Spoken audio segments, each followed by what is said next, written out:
dans ma mission qui m'a été confiée en tant que directeur, on m'a demandé de créer. Ça faisait partie de ma mission, de créer, de faire la production, la création, de la formation. Et il était important pour moi aussi de travailler sur des textes de maintenant, des textes de la Martinique, mais je ne voulais pas travailler sur ce qu'on appelait les auteurs connus, les grands auteurs que j'ai cités. Donc j'ai demandé à Bernard, comme il est président de ETC Caraïbes, donc cette association autour de l'écriture contemporaine caraïbienne, j'ai dit est-ce qu'il pourrait me conseiller quelques textes. Il m'a conseillé quelques textes, mais il ne m'a pas parlé de lui, l'auteur de ces textes. Maintenant que je le connais un tout petit peu, je comprends comment il est. C'est dommage. J'ai dit, mais tu es auteur, pourquoi tu ne me donnes pas tes textes? Il m'a dit, ouais, c'est pas très important. J'ai dit, mais je ne te demande pas de savoir si c'est important ou pas. J'ai dit, je veux lire des textes, je veux lire des textes d'auteurs et tout. Effectivement, j'ai lu pas mal de textes comme ça, d'auteurs contemporains. Et puis lui, je crois que son plaisir, c'était moi, chien créole, en tout cas, c'est le texte dont on parle quand on parle de lui comme auteur. Donc il m'a donné, moi, chien créole, je l'avais lu. Et bon. Et puis, c'était vraiment pas mal. J'ai dit, bon, mais c'est fou comment il écrit comme il ne parle pas. Dans tous les sens du terme, il parle pas beaucoup, mais il écrit beaucoup. Et il a un langage dans ses écrits que je ne retrouve pas dans le quotidien. On ne soupçonne même pas dans le quotidien quand on le fréquente. Je pourrais même aller dire qu'il a une violence des choses qu'on ne soupçonne pas sur lui quand on voit là. Et moi, chien créole, mais je tombe comme ça sur l'orchidée violée et je commence à lire comme ça le début. C'est quoi? Le néant, autour du néant. Je dis, mais attends, c'est quoi ce truc? Vraiment, c'est la chose que j'ai commencé à me dire, j'ai mis le petit doigt là-dedans, ça devient comme une sorte de tourbillon, ça a commencé à m'amener. Et j'ai lu ce texte, je crois que j'ai somnolé dessus, je me suis réveillé, je ne voulais pas passer une journée sans finir le texte. Donc je l'ai lu, et pour moi ça a été une claque. Mais vraiment une vraie claque. Parce que, je fais une parenthèse, les gens ont cru que j'ai voulu monter cette pièce parce que c'était la pièce du directeur adjoint, que ça n'avait absolument rien à voir.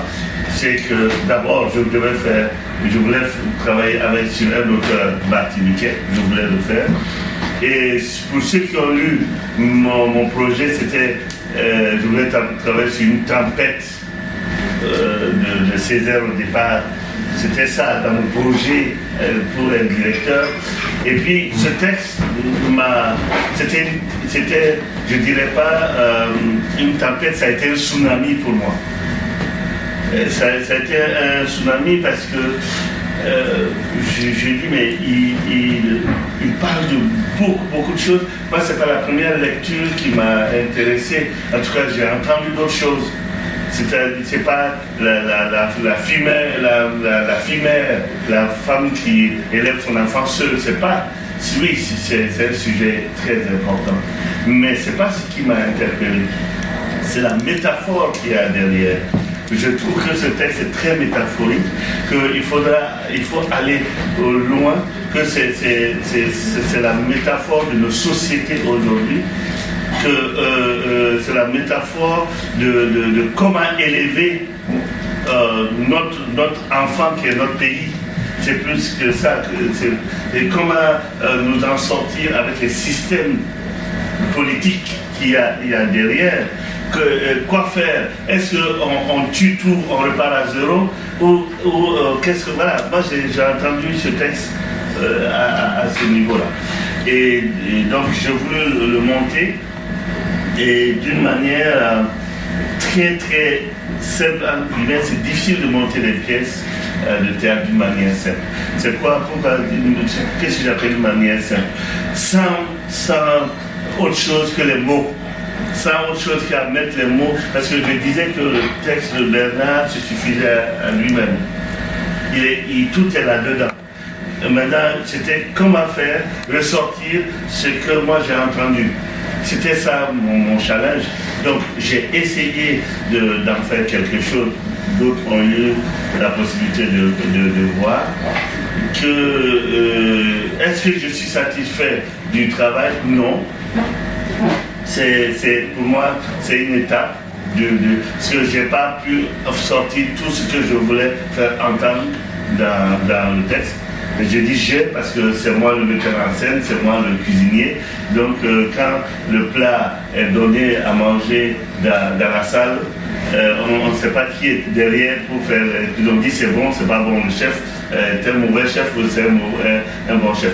Je n'irai pas jusqu'à dire que c'était un mauvais chef, je dis c'est un plat qui pouvait être encore meilleur que ce qu'on a servi. Et donc je pense vraiment que je n'ai pas encore servi ce magnifique texte comme je l'aurais dû, comme j'aurais voulu. Et je voudrais dire pour finir, merci à Bernard, parce qu'en travaillant là-dessus, ça m'a permis aussi de me questionner sur l'endroit où je suis aussi, la Martinique. Parce que quand on veut travailler dans un endroit, quand on veut vivre dans un endroit, on s'accroche sur des éléments d'analyse. Et ce texte a été un élément fondateur pour moi pour réfléchir sur mon environnement. Et je te remercie aussi parce que ça m'a permis de découvrir certaines facettes de toi. Puisqu'on est ensemble matin, midi, soir, nos femmes n'ont pas à nous excuser. Et voilà. Et donc ça m'a permis de connaître une facette de toi. Mais c'est surtout, je voulais te dire, si je pouvais, j'allais te dire, va-t'en écrire, ne reste pas à côté de moi, parce que tu serviras encore mieux. Parce que tu es, excusez-moi du terme, avec tout le respect, parce que je ne trouve pas un autre mot, quel putain d'auteur que tu es. Merci à toi. Merci à toi. Tout d'abord, j'ai été nourri au théâtre. Tout simplement parce que mon père travaillait à la mairie de Fort-de-France. Et que j'étais souvent dans les coulisses du théâtre de Fort-de-France, qu'on appelle maintenant le théâtre Émile Césaire. Je pouvais assister à des répétitions, voir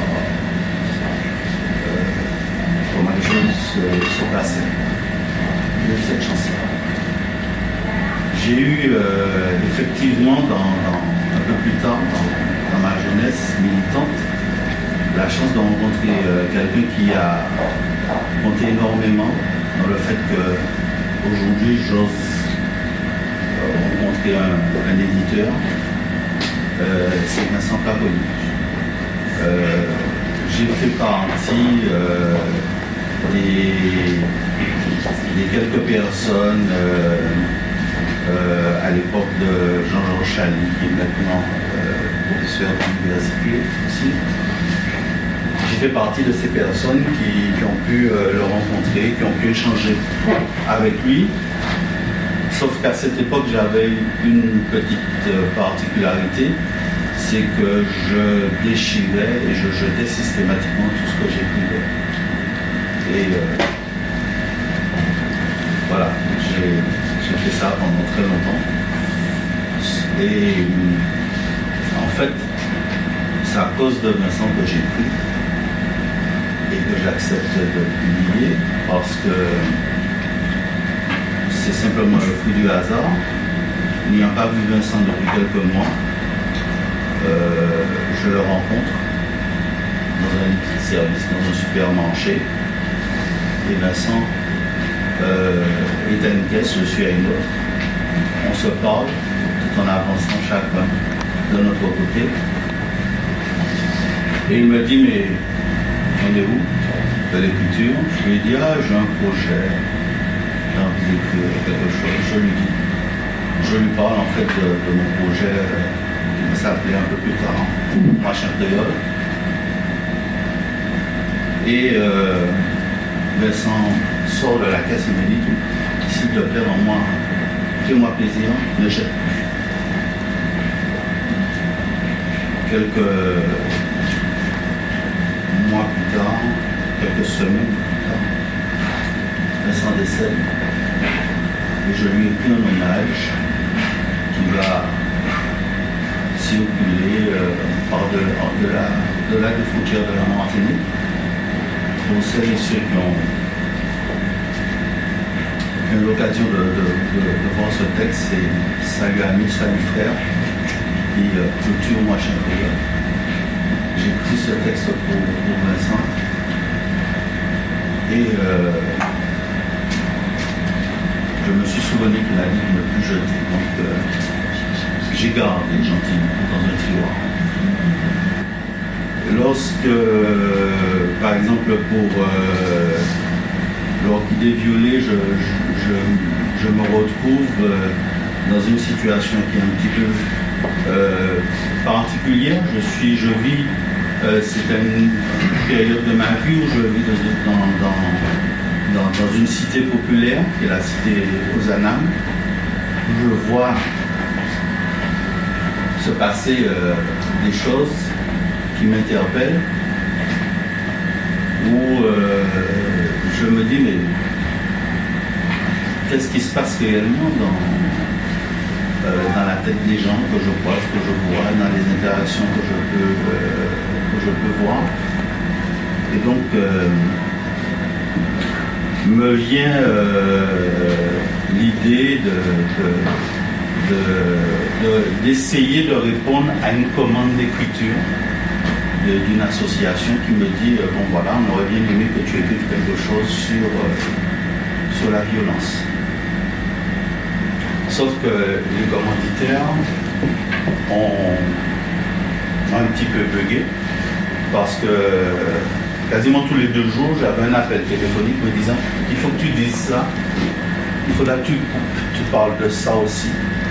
Et donc j'ai fini par dire à la personne, ben, tu sais déjà tout ce qu'il faut dire, vaut mieux que tu le dises ou pas et que tu écris. Mais ayant commencé un petit peu mon travail, je suis parti donc dans l'écriture d'un diptyque, parce qu'en fait l'orchidée violet ce n'est qu'une partie d'un diptyque qui s'intitule Parole de sang, avec 2 pièces. Une pièce qui s'intitule Mon Père Tout-Puissant, qui n'est pas un monologue, mais qui est un rapport extrêmement violent entre un père et son fils. Et puis, l'orchidée violet, parce que j'estimais qu'on ne pouvait pas parler de violence dans les familles si on n'abordait pas aussi cette question autour des femmes. C'est pas moi qui le dis, 250 000 femmes sont violées par année dans le monde. C'est énorme. Et puis tout ce travail de recherche autour de la violence m'a amené à faire ce parallèle entre les femmes, les mères, la mère patrie, et j'ai essayé à travers cette écriture de bien montrer comment effectivement ce qu'Axel disait est vrai. J'ai pas des personnages lisses, ils sont au contraire complètement déconstruits au départ, et même dans d'autres, même ils sont complètement déconstruits, même dans d'autres pièces qui sont écrites et qui ne sont pas publiées. Et on part je parle un peu de ces gens-là, de la déconstruction de ces gens-là, pour essayer de construire mais beaucoup plus pour essayer de questionner, parce que j'ai pas le sentiment d'écrire pour dire des choses ou dénoncer des choses. J'ai plutôt le sentiment d'écrire pour questionner. Et je pense que voilà, quand on a passé une partie de sa vie à être militant politique et à penser qu'on a beaucoup les solutions, il arrive un moment où on a envie de questionner les gens, de questionner les choses, de questionner la société. J'essaie, à travers mon écriture, de poser des questions. Déjà parce que c'est une très belle fleur. Et qu'il y a une fragilité